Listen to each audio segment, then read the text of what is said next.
Jangan lupa untuk menuliskan sholawat di kolom komentar agar kita mendapatkan syafaat di akhir kelak.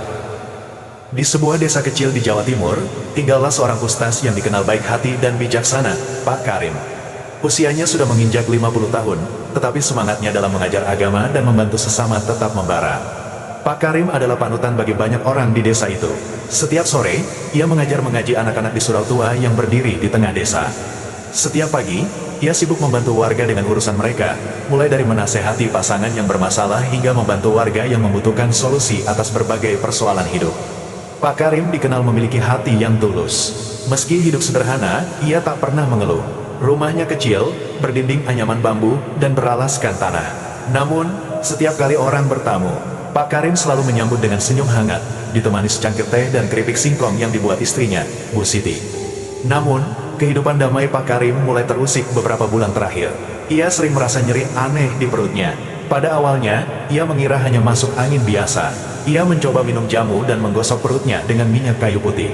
Tapi rasa sakit itu tidak kunjung hilang, malah semakin menjadi-jadi. Bu Siti, yang selalu setia mendampingi suaminya, mulai khawatir. "Pak, sudah seminggu lebih sakitnya tidak sembuh-sembuh. Bagaimana kalau kita periksa ke dokter?" tanya Bu Siti suatu malam saat mereka duduk di teras rumah. Pak Karim hanya tersenyum kecil. "Mungkin cuma capek saja, Bu. Besok kalau sakitnya belum reda, kita coba periksa." Ya, keesokan harinya, sakit itu tidak hanya tak reda, tapi semakin parah. Perut Pak Karim mulai terasa seperti terbakar, dan kali ini disertai rasa berat yang aneh. Bu Siti akhirnya memaksa suaminya ke puskesmas terdekat. Dokter yang memeriksa tidak menemukan hal aneh. Semua hasil pemeriksaan normal. Dokter pun hanya memberikan obat untuk meringankan gejala. Namun, sakit itu terus menghantui Pak Karim. Hingga suatu malam, saat semua orang sudah tertidur, ia terbangun karena rasa nyeri yang luar biasa. Pak Karim mencoba bangkit dari tempat tidur, tetapi tubuhnya terasa lemas. Ia memanggil Bu Siti dengan suara gemetar, Bu Siti, tolong." Bu Siti terbangun dan segera menghampiri suaminya. Saat ia menyalakan lampu, ia terkejut melihat baju yang dikenakan Pak Karim penuh dengan bercak darah. "Pak, apa yang terjadi?" teriaknya panik. Pak Karim hanya bisa menggeleng. Ia pun membuka bajunya, dan Bu Siti terpaku melihat apa yang ada di depan matanya. Dari perut suaminya, terlihat ujung-ujung benda tajam seperti paku keluar menembus kulit. Bu Siti menjerit ketakutan, tetapi ia mencoba tetap tenang. Ia tahu, suaminya membutuhkan bantuan segera. Bu Siti memanggil tetangga terdekat, Pak Hasan, yang kemudian membawa Pak Karim ke rumah seorang dukun terkenal di desa sebelah. Dukun itu, Mbah Wiryo, dikenal bisa menangani berbagai penyakit aneh. Setelah memeriksa Pak Karim, Mbah Wiryo menggeleng pelan. "Ini bukan penyakit biasa, Bu Siti. Ada seseorang yang sengaja mencelakai Pak Karim dengan ilmu hitam.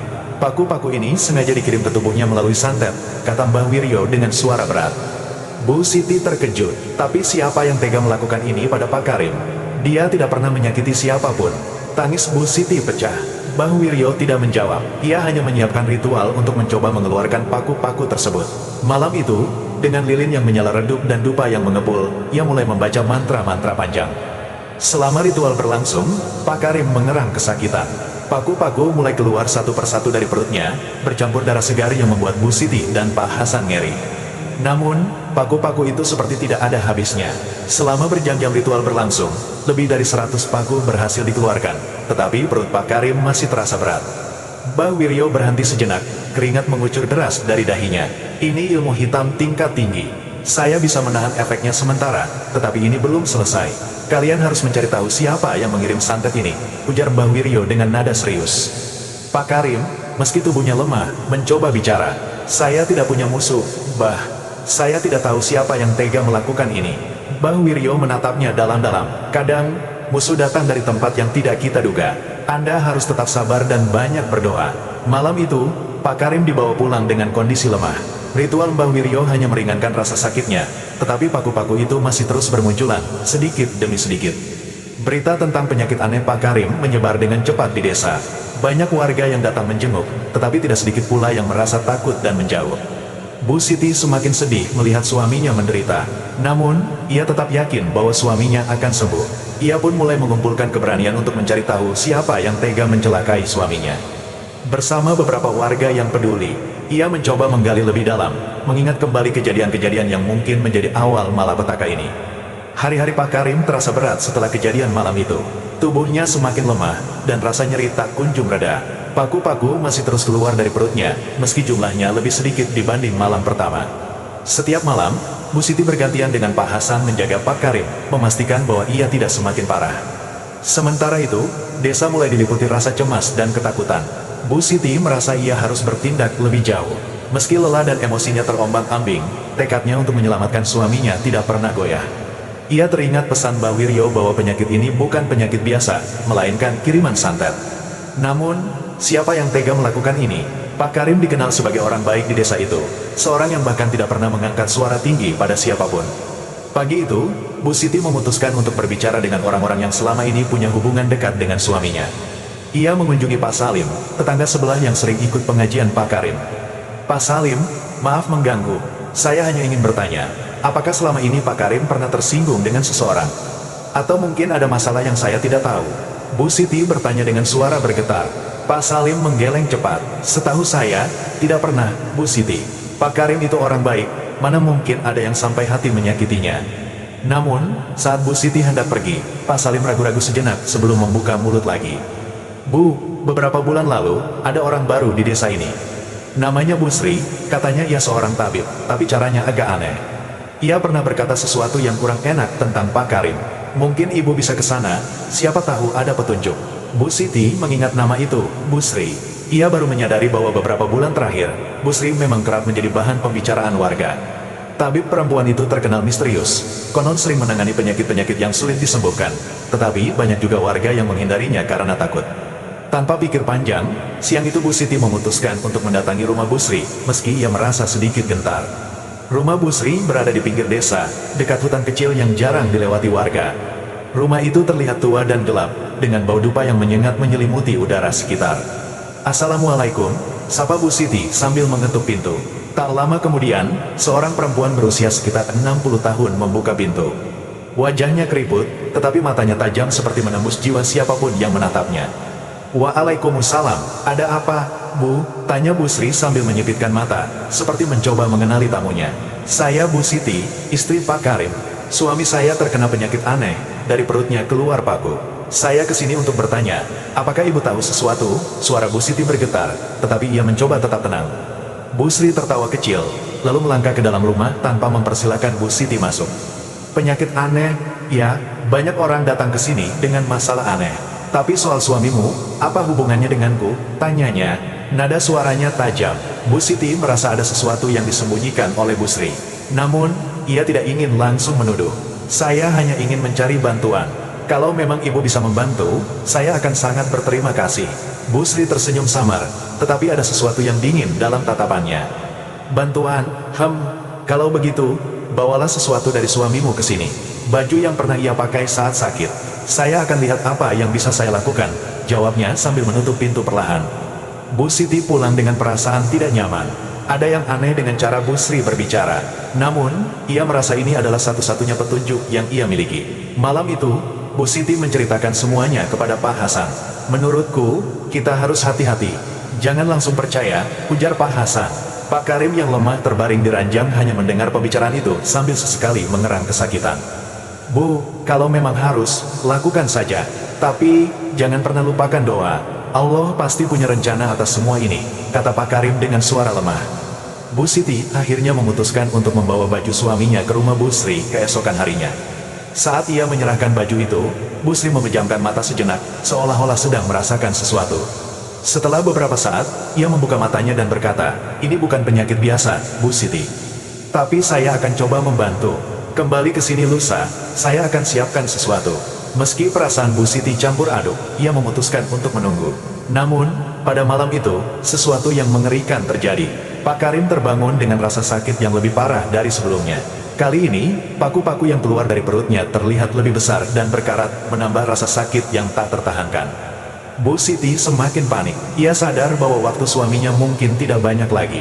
Dengan hati yang penuh kekhawatiran, ia bertekad untuk menemukan jawaban. Apakah Bu Sri benar-benar membantu, atau justru menjadi bagian dari masalah besar yang menimpa suaminya?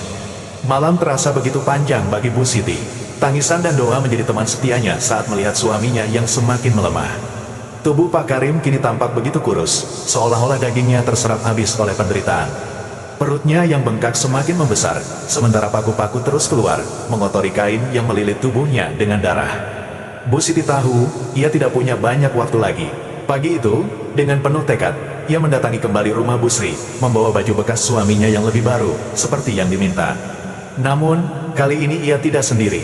Pak Hasan ikut menemaninya, memastikan bahwa Bu Siti aman. Mereka berdua sampai di rumah Bu Sri tepat setelah matahari terbit. "Assalamualaikum," sapa Bu Siti di depan pintu. Bu Sri membuka pintu dengan wajah datar. Matanya menatap tajam ke arah Bu Siti dan Pak Hasan, seolah-olah sudah tahu tujuan mereka. "Waalaikumsalam, kalian datang tepat waktu. Masuklah," ujarnya singkat. Bu Siti dan Pak Hasan melangkah masuk ke dalam rumah Bu Sri. Di dalamnya, bau dupa semakin menyengat. Ruangan itu dipenuhi benda-benda aneh, botol-botol berisi cairan hitam, cermin kecil yang retak, dan boneka kain yang menancap paku di beberapa bagian. Di sudut ruangan, sebuah mangkuk besar berisi cairan merah diletakkan di atas meja kayu. Bu Siti mencoba menguatkan diri. "Bu Sri, saya harap ibu bisa membantu suami saya. Kondisinya semakin parah. Saya takut dia tidak akan bertahan lebih lama," katanya dengan suara bergetar. Bu Sri tersenyum tipis, lalu mengambil baju Pak Karim yang dibawa oleh Bu Siti. Ia memegangnya erat, lalu memejamkan matanya. Tangannya bergerak perlahan, seperti sedang meraba sesuatu yang tidak terlihat. Tiba-tiba, ia membuka matanya dan menatap Bu Siti dengan tajam. "Bu Siti, saya bisa merasakan kekuatan besar di balik penyakit suamimu. Orang yang mengirim santet ini bukan orang biasa. Dia memiliki dendam yang sangat dalam terhadap suamimu," kata Bu Sri. "Dendam? Tapi siapa, Bu? Suami saya tidak pernah menyakiti siapapun," jawab Bu Siti dengan nada hampir putus asa. Bu Sri menggeleng pelan. Kadang, kebaikan seseorang justru menjadi alasan orang lain membencinya. Orang yang iri dan dengki sering melakukan hal-hal yang tidak masuk akal. Pak Hasan yang dari tadi diam akhirnya angkat bicara. "Bu Sri, kalau Anda tahu siapa pelakunya, tolong beritahu kami. Kami ingin menyelesaikan masalah ini dengan damai." Bu Sri terdiam sejenak. Ia memandang ke arah cermin kecil di sudut ruangan. "Pelaku ini adalah seseorang yang pernah merasa terhina oleh suamimu. Tapi aku tidak bisa menyebutkan namanya. Kalian harus mencari tahu sendiri," katanya sambil menyerahkan kembali baju Pak Karim. Bu Siti merasa frustrasi. Jawaban Bu Sri hanya membuatnya semakin bingung. Namun, sebelum ia pergi, Bu Sri memberikan sebuah kantong kecil berisi ramuan berwarna hitam. "Berikan ini kepada suamimu, campurkan dengan air hangat dan minumkan kepadanya. Ini tidak akan menyembuhkan, tapi setidaknya bisa mengurangi rasa sakitnya sementara waktu." Bu Siti dan Pak Hasan pulang dengan hati yang berat. Di perjalanan, Pak Hasan berkata, "Bu Siti, saya tidak tahu apakah kita bisa percaya sepenuhnya pada Bu Sri. Tapi kita tidak punya banyak pilihan. Setidaknya, kita coba dulu ramuannya." Sesampainya di rumah, Bu Siti segera menyiapkan ramuan itu sesuai instruksi Bu Sri. Ia menyuapkannya kepada Pak Karim yang sudah terkulai lemah di atas tempat tidur. Anehnya, setelah meminum ramuan itu, wajah Pak Karim terlihat lebih tenang, meski napasnya masih tersengal. Namun, keanehan terjadi malam harinya. Saat semua orang sudah terlelap, Pak Karim tiba-tiba terbangun dengan erangan keras. Bu Siti yang tidur di sampingnya segera bangkit. Ia menyalakan lampu, dan terkejut melihat sesuatu yang tidak pernah ia bayangkan. Dari perut Pak Karim, paku-paku tidak hanya keluar seperti sebelumnya, tetapi kali ini jumlahnya jauh lebih banyak dan mengerikan. Darah mengalir deras, membasahi seluruh tempat tidur. Pak Karim menggigit bibirnya menahan rasa sakit yang tak terlukiskan. "Allahu Akbar, Bu, tolong, doakan saya," bisiknya lirih. Bu Siti menangis histeris. Ia tidak tahu harus berbuat apa. Pak Hasan yang mendengar suara ribut segera datang dan membantu menenangkan keadaan. Namun, di tengah kekacauan itu, tiba-tiba terdengar suara ketukan pintu. Tok, tok, tok. Pak Hasan bergegas membuka pintu, dan di luar berdiri seorang laki-laki parubaya dengan sorban melingkar di lehernya. Wajahnya dingin, tetapi ada aura aneh yang terpancar darinya. "Maaf mengganggu, saya Mbah Karsa. Saya datang karena dipanggil oleh doa kalian," ujarnya dengan suara berat. Bu Siti menatapnya dengan bingung. "Mbah Karsa, kami tidak pernah memanggil siapapun. Tapi kalau Anda bisa membantu suami saya, tolonglah." Mbah Karsa masuk tanpa berkata banyak. Ia mendekati Pak Karim, lalu mengeluarkan tas kecil dari balik jubahnya. Dari dalam tas itu, ia mengambil sebatang tongkat kayu kecil yang diukir dengan tulisan Arab. "Pak Karim tidak akan bertahan lama jika ini terus dibiarkan. Tapi sebelum aku membantu, kalian harus siap mendengar sebuah kebenaran yang mungkin tidak ingin kalian ketahui," katanya dengan nada misterius. Ruangan itu mendadak terasa lebih dingin. Hanya suara napas Pak Karim yang tersengal-sengal terdengar, bercampur dengan isak tangis Bu Siti yang berusaha menenangkan dirinya. Pak Hasan, meskipun mencoba tegar, tak bisa menyembunyikan ketegangannya. Sementara itu, Mbah Karsa berdiri di samping ranjang Pak Karim, menggenggam tongkat kayu kecil yang terlihat seperti benda keramat. "Kebenaran apa, Mbah? Saya siap mendengar apapun, asalkan suami saya bisa disembuhkan," kata Bu Siti dengan suara lirih. Mbah Karsa menatapnya dalam-dalam, lalu berkata pelan, "Penyakit ini bukan sekadar santet. Ini adalah hukuman, balasan atas sesuatu yang mungkin tak pernah disadari. Dan yang mengirimnya adalah seseorang yang sangat dekat dengan kalian." Bu Siti terperangah. "Dekat, maksud Mbah, seseorang dari desa ini?" Mbah Karsa mengangguk. "Aku tidak bisa menyebut nama, tapi yang jelas, dendam itu tidak muncul tanpa sebab. Sebelum aku bisa menolong, aku butuh kejujuran. Apa ada sesuatu yang pernah dilakukan oleh Pak Karim, meskipun kecil, yang mungkin melukai hati orang lain?" Bu Siti menggeleng keras. "Suami saya tidak pernah menyakiti siapapun, Mbah. Dia orang baik, semua orang di desa ini tahu itu." Namun, Pak Karim yang terbaring lemah tiba-tiba membuka mata. Suaranya pelan, hampir seperti bisikan. "Bu, mungkin ada sesuatu yang tidak kamu tahu." Semua mata langsung tertuju pada Pak Karim. Meski suaranya lemah, ia berusaha menjelaskan. "Dulu, bertahun-tahun lalu, sebelum aku menikah denganmu, aku pernah membuat kesalahan besar." Bu Siti terkejut. "Kesalahan apa, Pak? Apa hubungannya dengan ini?" Pak Karim menarik napas panjang, lalu berkata, "Saat aku muda, aku pernah bertunangan dengan seorang perempuan bernama Marni. Kami hampir menikah, tetapi aku membatalkan pernikahan itu karena aku merasa belum siap. Marni sangat marah, dan keluarganya menganggap aku telah mempermalukan mereka." Mbah Karsa mengangguk pelan. Dendam yang dipendam selama bertahun-tahun bisa menjadi racun yang mematikan. "Apakah Marni masih tinggal di desa ini?" Pak Karim menggeleng. "Setelah kejadian itu, dia pergi dari desa. Aku tidak pernah mendengar kabarnya lagi." Bu Siti mencoba mencerna apa yang baru saja ia dengar. Meski hatinya sakit mendengar cerita itu, ia tahu ini bukan saatnya untuk menyalahkan suaminya. "Jadi, apa yang harus kami lakukan, Mbah? Apakah Marni yang melakukan ini?" Mbah Karsa tidak langsung menjawab. Ia menutup matanya dan mulai membaca doa-doa dalam bahasa Arab. Tangannya memegang tongkat kayu itu erat, lalu menekannya ke perut Pak Karim. Seketika, suara rangan Pak Karim berubah menjadi jeritan keras. Dari perutnya, paku-paku mulai keluar satu persatu, lebih banyak dan lebih cepat dari sebelumnya. Bu Siti menjerit melihat darah yang mengalir begitu deras. "Bah, apa yang terjadi?" Mbah Karsa membuka matanya. "Ini adalah tanda bahwa si pelaku masih mengendalikan santetnya. Kita harus menghentikan ini dari sumbernya. Kalau tidak, nyawa Pak Karim tidak akan terselamatkan." Pak Hasan, yang sejak tadi diam, akhirnya angkat bicara. "Bah, bagaimana caranya kita menemukan orang itu? Kalau memang dia jauh dari desa ini, bagaimana kita bisa melacaknya?" Mbah Karsa menarik napas panjang. "Ada cara, tapi cara ini berbahaya. Aku bisa memanggil arwah penjaga yang menjaga ilmu hitam ini. Mereka akan memberitahuku siapa pelakunya, tetapi itu membutuhkan keberanian. Jika kalian setuju, aku akan mulai sekarang." Bu Siti mengangguk tanpa ragu. "Lakukan, Bah. Saya akan lakukan apa saja demi menyelamatkan suami saya." Mbah Karsa mulai mempersiapkan ritual. Ia menyalakan lilin hitam di sekeliling ranjang Pak Karim, membakar dupa, dan menaburkan garam di lantai. Kemudian, ia menancapkan tongkat kayu itu ke tanah. Suaranya menggema saat ia membaca mantra dalam bahasa yang tidak dimengerti siapapun di ruangan itu. Tiba-tiba, angin kencang bertiup di dalam rumah, meski semua pintu dan jendela tertutup rapat. Cahaya lilin bergoyang liar, dan udara terasa semakin berat. Pak Karim mulai menggeliat kesakitan, sementara Bu Siti memegang tangannya erat. Berdoa agar suaminya kuat menghadapi semua ini. Setelah beberapa menit, suara Mbah Karsa terhenti. Ia membuka matanya perlahan, lalu berkata dengan suara gemetar, "Aku sudah melihatnya.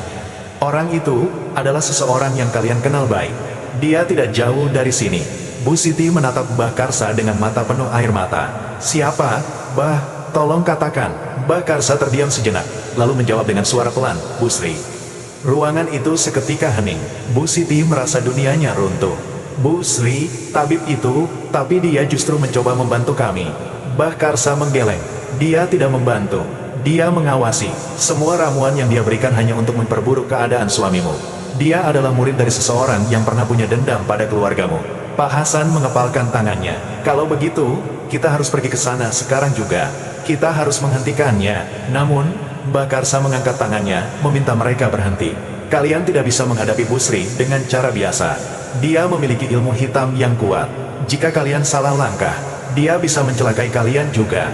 Bu Siti menggenggam tangan Mbah Karsa. "Kalau begitu, apa yang harus kami lakukan, Mbah?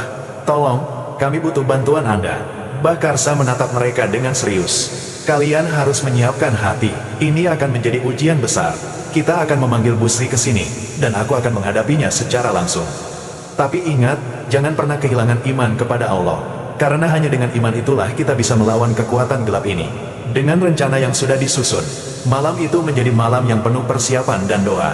Pertarungan antara terang dan gelap segera dimulai. Malam itu, rumah Pak Karim dipenuhi suasana mencekam. Udara terasa lebih berat dari biasanya, seakan-akan sesuatu yang besar dan gelap tengah mengintai. Mbah Karsa duduk bersila di tengah ruangan, dikelilingi lingkaran garam dan lilin yang menyala. Di hadapannya, sebuah mangkuk tanah liat berisi air jernih yang mulai bergelombang tanpa alasan. Bu Siti berdiri di samping Pak Karim, yang terbaring lemah namun tetap melantunkan doa dalam hati. Pak Hasan berdiri di sudut ruangan, siap membantu apapun yang dibutuhkan. Sudah waktunya, kata Mbah Karsa dengan suara dalam. Bu Sri akan datang, bukan karena diundang, tapi karena dia tahu rahasianya hampir terbongkar. Seperti yang telah diprediksi, tepat ketika lonceng surau di desa berdentang tengah malam, terdengar langkah pelan mendekati pintu rumah. Tok, tok, tok. 3 ketukan keras memecah keheningan. Semua yang ada di dalam ruangan saling berpandangan. Lalu Mbah Karsa memberi isyarat untuk membuka pintu. Pak Hasan yang membulatkan tekad akhirnya berjalan ke arah pintu dan membukanya perlahan. Di balik pintu, berdiri Bu Sri. Wajahnya tetap dingin seperti biasanya, tetapi kali ini matanya terlihat lebih tajam, penuh dengan aura yang sulit dijelaskan. Ia melangkah masuk tanpa diundang, lalu berdiri di hadapan Mbah Karsa. Saya tahu kalian memanggil saya, katanya tanpa basa-basi. Apa yang kalian inginkan? Mbah Karsa menatapnya dengan tenang. Bu Sri, permainan ini sudah cukup. Kami tahu Anda adalah orang di balik penderitaan Pak Karim. Hentikan sekarang juga, atau Anda akan menanggung akibatnya. Bu Sri tersenyum tipis, senyum yang menimbulkan rasa ngeri. Apa buktinya? Jangan menuduh tanpa dasar, Bah. Saya datang ke sini hanya untuk membantu. Kalau kalian tidak percaya, saya akan pergi. Namun, sebelum Bu Sri bisa melangkah keluar, Mbah Karsa mengayunkan tongkat kayunya ke udara sambil melantunkan doa dengan lantang. Seketika, tubuh Bu Sri berhenti di tempatnya. Ia mencoba bergerak, tetapi tidak bisa. Matanya melotot marah, tetapi ia tak mampu berkata-kata. Inilah bukti dari ilmu hitam yang kau gunakan, kata Mbah Karsa sambil menunjuk Bu Sri. Ia kemudian mengambil mangkuk air di depannya dan meniupkan doa ke dalamnya. Air itu mendadak menjadi gelap, dan bayangan wajah seorang wanita muncul di permukaannya, wajah Marni, wanita dari masa lalu Pak Karim. Bu Siti terkejut. Itu Marni? Tanyanya sambil memegang tangan Pak Karim. Mbah Karsa mengangguk. Bu Sri adalah murid Marni. Ia dikirim untuk membalaskan dendam gurunya, yang merasa dihina dan dipermalukan oleh Pak Karim bertahun-tahun lalu. Bu Sri akhirnya berhasil membuka mulutnya, meski suaranya penuh amarah. Dia pantas menderita, guruku menderita seumur hidupnya karena pengkhianatan ini. Aku hanya menuntut keadilan. Mbah Karsa berdiri dan menatap Bu Sri dengan tajam. Keadilan tidak bisa ditegakkan dengan ilmu hitam. Apa yang kau lakukan hanya akan membawa kehancuran bagi dirimu sendiri. Dengan satu gerakan cepat, Mbah Karsa mencipratkan air dari mangkuk itu ke arah Bu Sri sambil membaca doa-doa penangkal. Tubuh Bu Sri bergetar hebat, dan ia berteriak keras. Dari tubuhnya, bayangan hitam seperti asap mulai keluar, melayang ke udara, lalu lenyap. Setelah itu, Bu Sri terjatuh ke lantai, lemas dan tak berdaya. Semua sudah selesai, kata Mbah Karsa. Ilmu hitam yang mengikatnya telah dipatahkan. Tetapi, ini belum sepenuhnya berakhir. Kau harus bertobat, Bu Sri. Kalau tidak, dosa ini akan terus membebanimu. Bu Sri hanya menangis, tidak mampu berkata-kata. Mbah Karsa mengarahkan pandangannya ke Pak Karim. Pak Karim, Anda harus memaafkan Marni. Meski dia sudah tidak ada, dendamnya masih tersisa di dunia ini. Maafkanlah, agar semuanya benar-benar selesai. Dengan sisa tenaganya, Pak Karim mengangguk. Saya memaafkannya, dan saya berdoa agar dia diberi ketenangan di alam sana. Setelah itu, Mbah Karsa memimpin doa bersama. Perlahan, kondisi Pak Karim mulai membaik. Paku-paku yang sebelumnya terus keluar dari perutnya berhenti. Tubuhnya yang lemah mulai menunjukkan tanda-tanda pemulihan. Meski tidak langsung sembuh, Pak Karim akhirnya bisa tidur dengan tenang untuk pertama kalinya setelah berminggu-minggu. Bu Sri meninggalkan desa keesokan harinya, tanpa sepatah kata pun. Warga desa kembali hidup damai, tetapi kejadian itu meninggalkan pelajaran berharga bagi semua orang tentang bahaya dendam dan pentingnya saling memaafkan. Pak Karim kembali mengajar anak-anak di surau. Meski tubuhnya tidak sekuat dulu, ia merasa bahwa semua yang terjadi adalah ujian dari Allah, dan ia bersyukur diberi kesempatan kedua untuk memperbaiki semuanya. Sementara itu, Bu Siti tetap setia mendampingi suaminya, dengan cinta dan doa yang tak pernah putus. Nah, seperti itulah cerita di video kali ini. Semoga ada pelajaran yang dapat kita ambil di dalamnya. Dan jika kalian suka video ini, jangan lupa subscribe channel ini agar kalian tidak ketinggalan untuk video-video terbaru lainnya.